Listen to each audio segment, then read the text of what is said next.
केला असत त्या मनुष्याच्या हाताचा स्पर्श जरी आमच्या विमानाला लागला ना विमान उडाले. विठ्ठला विठ्ठला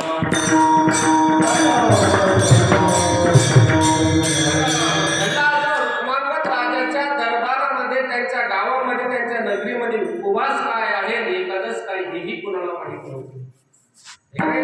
कोणालाही माहित नव्हतं, कल्पना नव्हती. पण गावामध्ये दौंडी फिरली, रुक्मांगद राजाने दौंडी लावली.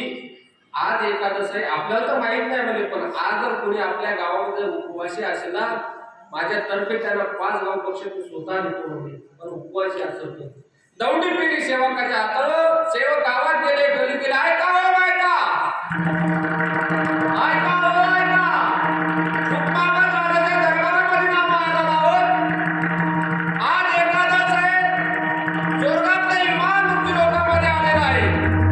आज त्यांचं विमान या ठिकाणी बंद पडलेलं आहे. जो कोणी उपवासी असेल त्यांच्या हाताचा स्पर्श विमानाला झाला तर विमान उड्डाण होणार आहे. आणि जर विमान उड्डाण झालं तर राजासाहेब त्यांना 5 गाव बक्षीस देणार आहे. अशी वार्ता चालू झाली. आणि अशी वार्ता चालू झाल्यानंतर एक आजीबाई थोडस ते वार्ता करत बसल्या त्या, दादा काची दौंडी आहे हो? ते शेवक म्हणजे आजी आपल्या दरबारात काही फुलं मध्ये इंद्रदेव न्यायचे पण त्यांचे विमान बंद पडलं म्हणजे.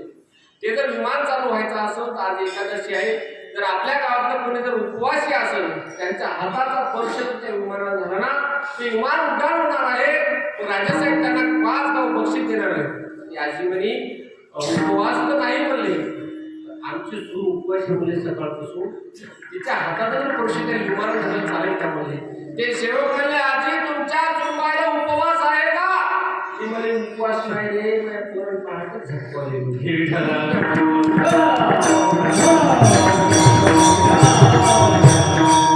एवढी आहे म्हणले बाबा ध्यान चला म्हणे, तशी येत नाही तर तशी अशी आहे झालेलं असतं नाही का रे.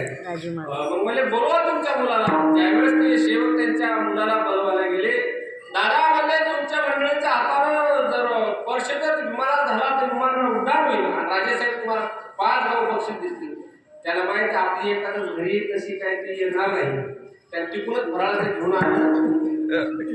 फराळाचं पाटील फराळाचं आणलं घरी आणलं. फराळाचं आपण चल म्हणले विमानाला हात लागला येणार नाही.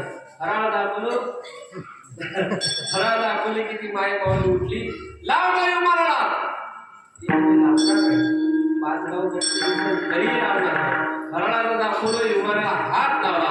विमानाला हात लावल्या बरोबर विमान उड्डाण झालं. विठाला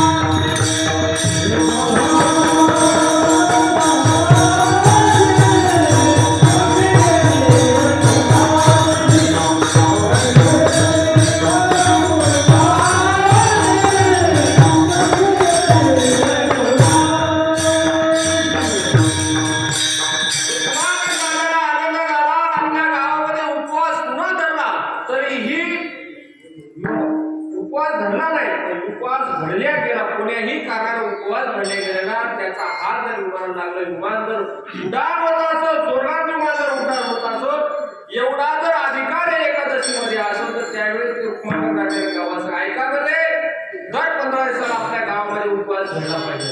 रुक्मांगद एकादशी नगरी नेली वैकुंठाशी, त्याने नेला सर्व गाव.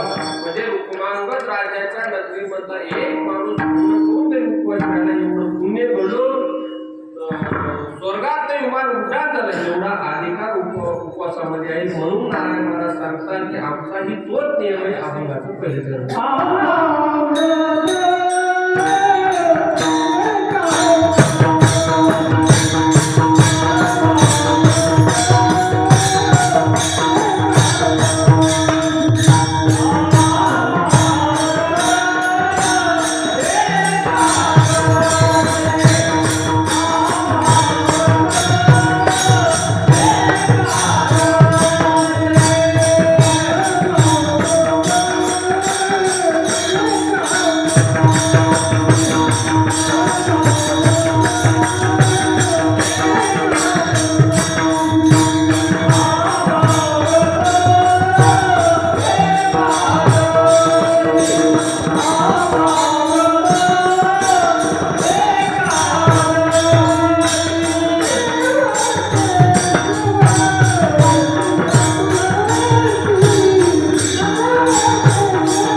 शिव चिंत तुळसी आणि म्हणजे आमचा विषय एकादशी एवढा प्रॉब्लेम झाला हो.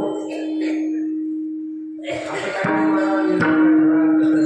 भर जरा एकादश झाला असे बाळासाहेब पाटील काही काही आज एकादशी टाकणार म्हणजे एकादश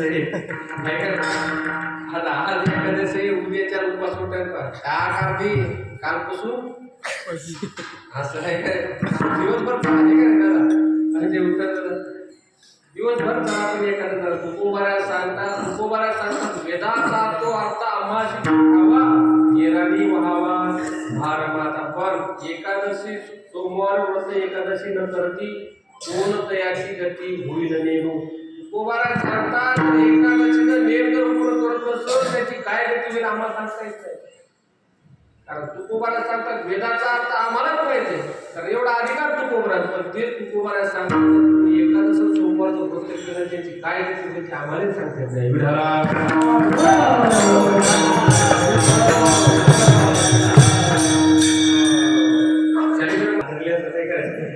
आपल्या जाऊ द्या असं सांगतात आपण ठाकर महाराज पुढे काही पाहिलं नाही. ठाकर महाराजाचं पुढे एखादं